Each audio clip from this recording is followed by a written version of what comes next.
খেয়াল করেন, ইরানের উপর এত বড় যুদ্ধ চাপানোর পরও আমেরিকার কোনো বোধোদয় নেই, বরং তাদের মনোভাব সবসময় অ্যাগ্রেসিভ, যেন সে কোনো অন্যায় করেনি, অন্যায় করছে হচ্ছে ইরান। এই আলোচনা ২১ ঘন্টার আলোচনার পর বলছে যে ব্যর্থ হয়েছে, খালি হাতে তিনি ফিরে যাচ্ছেন এবং এটা আমেরিকার চেয়ে ইরানের খুব ক্ষতি হলো।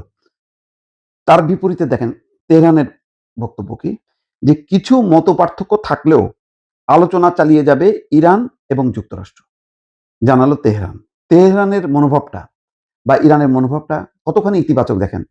তারা অ্যাগ্রেসিভ টোনে না, তারা এত ক্ষয়ক্ষতির পর তাদের প্রধান ধর্মীয় নেতা এই চোরাগুপ্তা হামলায় নিহত হলো, প্রতিরক্ষামন্ত্রী নাই, সেনাপ্রধান নাই, আইআরজিসির প্রধান নাই, লারিজানির মতন একজন চমৎকার আন্তর্জাতিক ব্যক্তিত্ব সে পর্যন্ত নাই, আরো কত নাই তালিকা। এত কিছু পরে মনে করেন 15 থেকে 20 জন শীর্ষ পর্যায়ের সামরিক এবং রাজনৈতিক কর্মকর্তা নিহত হওয়ার পরও ইরান বলছে যে তারা আলোচনা চালায় যাবে।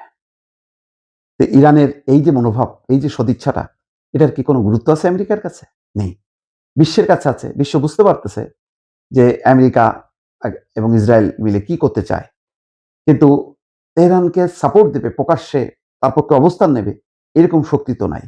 যার জন্য ইরান তার অবস্থান থেকে বিচ্যুত হচ্ছে না, কিন্তু ক্ষয়ক্ষতি তো কম হচ্ছে না, এটাও সত্য। তো এখন তেহরান বলতেছে টানা 14 ঘন্টার আলোচনা শেষ হয়েছে। জেডি ভ্যান্স বলছে 21 ঘন্টা। যাই হোক, বুঝলাম 14 ঘন্টা বা 21 ঘন্টা। উচ্চ পর্যায়ের এই আলোচনার প্রক্রিয়াটি এখন কারিগরি পর্যায়ে পৌঁছাইছে, যেখানে উভয় পক্ষ লিখিত প্রস্তাব বিনিময় করছে। এখন এটা টেকনিক্যাল কমিটি দেখবে। ইরানের যদি সদিচ্ছা না থাকতো তাহলে ইরান 70 সদস্যের প্রতিনিধি নিয়ে পাকিস্তানে আসতো না। তার মানে তারা মনে করছে যে এইটাকে বাস্তবায়ন করতে হবে এবং প্রথম পর্যায়ের উচ্চ পর্যায়ের কথাবার্তা বলার পর তারপরে নিম্ন পর্যায়ের মানে মধ্যম বা তৃতীয় পর্যায়ে যারা আছে যে টেকনিক্যাল কমিটি, তারা এই আলোচনাটা চালিয়ে যাবে যে কোন কোন ক্ষেত্রে সমঝোতা করা যায় আর কোন কোন ক্ষেত্রে সমঝোতা হবে না। সামাজিক যোগাযোগ মাধ্যমে দেওয়া পোস্টে ইরান সরকার বলছে ইসলামাবাদে উচ্চ পর্যায়ের বৈঠক শেষে দুই দেশের কারিগরি দল এখন বিস্তারিত প্রস্তাব এবং বিশেষজ্ঞ পর্যায়ের খসড়া বিনিময় করছে। অথচ জেডি ভ্যান্স কিন্তু বলে দিল আলোচনা ব্যর্থ হয়েছে, কোনো সমঝোতা হয়নি। খারাপ খবর হলো যে সে তার ভাষায় যে কোনো চুক্তি এবং সমঝোতা হয়নি। আচ্ছা, তার মানে চাপের মধ্যে রাখলো। ইসলামাবাদের উচ্চ পর্যায়ের বৈঠক শেষে এখন মানে কারিগরি পর্যায়ের খসড়া বিনিময় হবে।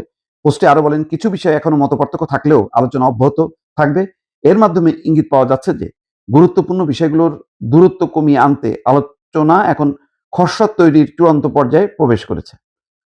মধ্যপ্রাচ্যে এখানে তো ইরানের বক্তব্য আর জেডি ভ্যান্সের বক্তব্যের মধ্যে আকাশ পাতাল তফাৎ।